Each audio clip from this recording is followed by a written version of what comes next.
PM किसान योजना शेतकऱ्यांना 23वा हप्ता 2000 रुपये तरच मिळणार। शेतकरी बांधवांनो, आता एक महत्त्वपूर्ण अपडेट हाती आलेली आहे। पीएम किसान योजना सर्व लाभार्थ्यांनी 30 जून 2026 पूर्वी वार्षिक ई-केवायसी पूर्ण करणे आता बंधनकारक आहे। कृषी विभागाचं हे आव्हान आहे। नेमकं काय अपडेट आहे ते आपण सविस्तर पाहूया। प्रधानमंत्री किसान सन्मान निधी म्हणजे पीएम किसान योजनेअंतर्गत जिल्ह्यातील सर्व पात्र लाभार्थ्यांसाठी केंद्र व राज्य शासनाने चालू वर्ष 2025-26 करता वार्षिक ई-केवायसी प्रमाणीकरण पूर्ण करणे बंधनकारक आहे। योजनेतील पारदर्शकता वाढवणे, गळती रोखणे आणि केवळ खऱ्या व जिवंत शेतकऱ्यांपर्यंत लाभ पोहोचवणे हा या मोहिमेचा मुख्य उद्देश असून राज्यात 20 मे 2026 पासून यासाठी विशेष मोहीम राबवण्यात येत आहे।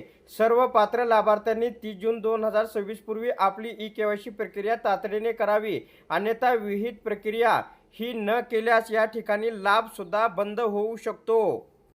शेतकऱ्यांना नजदीकच्या सामायिक सुविधा केंद्रावर जाऊन बायोमेट्रिक प्रमाणीकरणद्वारे किंवा पीएम किसान मोबाईल ॲप या ठिकाणी स्वतःच्या चेहऱ्याद्वारे फेस ऑथेंटिकेशन अशा 2 सोप्या पद्धतीपैकी कोणत्याही एका पद्धतीने आपले प्रमाणीकरण पूर्ण करता येईल।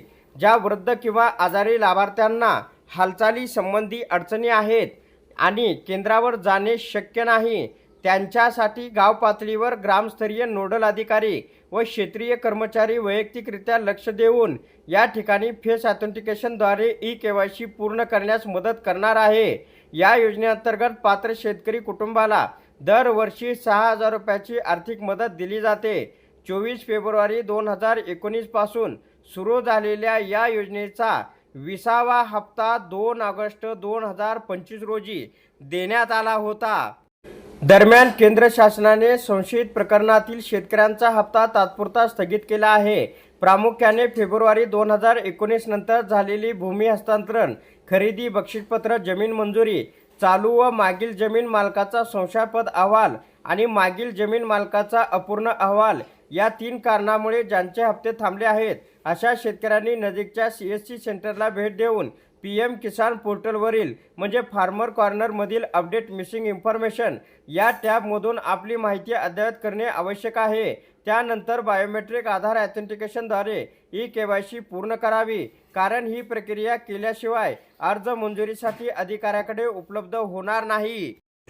माहिती अद्ययावत केल्यानंतर तालुका, जिल्हा, राज्य स्तरावर या प्रकरणाला मंजुरी मिळणे संबंधित शेतकऱ्यांचे लाभ पुन्हा सुरू होतील। यादीमध्ये नाव पाहण्यासाठी शेतकऱ्यांनी तालुका कृषी अधिकारी कार्यालय किंवा ग्रामपंचायतीशी संपर्क साधावा अथवा पीएम किसान पोर्टलवर स्वतःचे स्टेटस चेक करावे।